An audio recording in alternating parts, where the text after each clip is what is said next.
It started one sleepy, siesta-filled afternoon. A radio broadcast. On the other end of the radio broadcast was the sound, the voice, the rather frightening voice of a tyrannical dictator by the name of Idi Amin Dada. 1972, Uganda. And on that radio broadcast, he said simply and profoundly, "Today, I have come to announce that everybody of Indian origin must leave my country in 3 months or you will be shot on sight." And that sleepy, siesta-filled afternoon was filled with the horrifying, numbing sounds of 80,000 people who knew that their lives, their homes, were now to be abandoned. My family was caught up in that moment. My father left Uganda penniless, a few law books in his hand, a packet of cigarettes. Our home was confiscated, our possessions were destroyed, and in that moment, life became a betrayer of humanity. I was barely 21 years old. And yet it was that experience that actually transformed the course of my life and paved the way for the work I do today. For all of us, there are moments when we are caught up in the chaos of life. When life's winds batter us, maybe it is through a divorce, a death, ill health, maybe it is because you're expelled from your country. But no matter what, life always guarantees that there will be its shadows as there will be its light. The question is, how do we respond to those shadows? How do we face those moments of darkness? What is it in us that will have us step up, rise up, and say, I will carry on? In that moment when I was 21, I think I came to the crossroads. I see it as that. And the crossroads of my life was so clear. It was two paths, two roads. One said, if you walk this road, you can be filled with bitterness for the rest of your life. You can be depressed, you can be despairing, you can seek revenge, you can be numbed out, you can be a victim. But the other road beckoned with a different message. It said this: if you tread on me, you will experience the path to healing. You will find in yourself a way to forgive. You will seek a path of lightness. And somehow, even though you have experienced this tragedy in your own life, you will make something of it. You will transform it.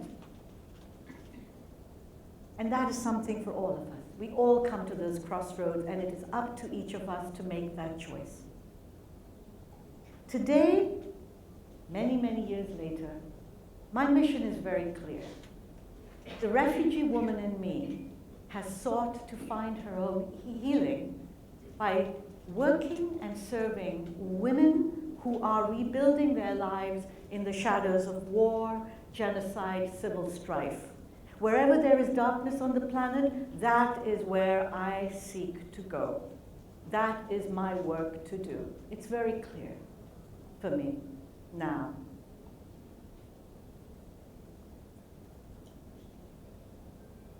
The statistics on the planet right now about women is staggering and very, very challenging. We know, for instance, that 70% of the illiterate in the world are women.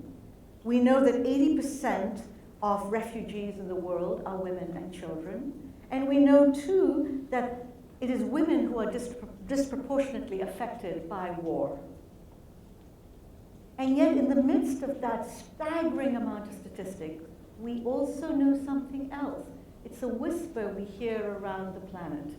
And the whisper is of women's resilience, women's strength, women's imagination, women's capacity to move through these dark times in extraordinary ways.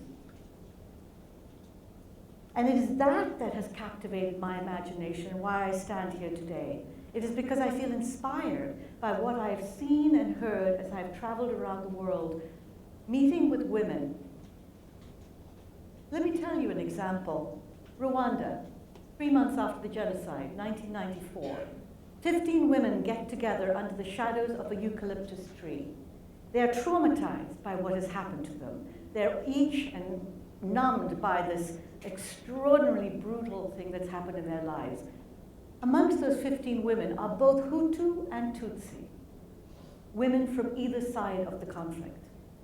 And one of the women steps into the circle and says, "Sisters, we have lost our way. We must find our way or we are going to go mad with our grief." And so those 15 women, the basket weavers, decided in that instant to imagine something different for themselves. They sat in circle, Hutu, Tutsi woman. I want you to imagine this. And they began to weave the basket, the traditional Rwandan basket. First, the Hutu woman wove it. She passed it to the Tutsi woman. Then the Tutsi woman wove it. And she passed it, and the basket went around and around and around this circle until finally it emerged. No longer just a traditional Rwandan basket, but now a symbol of peace and reconciliation through women's hands. These women were not at the United Nations. They were not at the front lines of peacemaking, negotiating tables. Where were they? They were sitting under a eucalyptus tree in Rwanda, shattered by their lives, and yet finding in themselves the spirit to heal. In a remote refugee camp in Darfur, called Kasab Camp, 23,000 women and men and children live there. It is larger than the city in which it is surrounds. Here we see women coming together every morning in a makeshift tent, being served tea and making baskets. Another initiative that I launched in the camps as a way to say to women, when you have the opportunity, you will rise. Sometimes they just don't have the opportunity. And here we have in Darfur women who are creating baskets for the global market, and women who are celebrating themselves as artists and not refugees.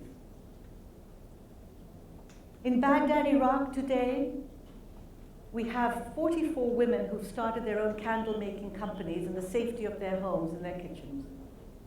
One of the women, Wafa, says to the world, "Please do not look at me as a war widow. Please do not look at me as a single mother. Today I have my candle business. Today I am a woman who is creating something out of nothing." These are little glimmers of stories, but the stories are worldwide. They're happening everywhere. And as we stand here looking at the darkness of our times, let us also remind ourselves that there is light, there is always hope, and that we each have to step into that path and hold it as our vision for the future of our world. Thank you.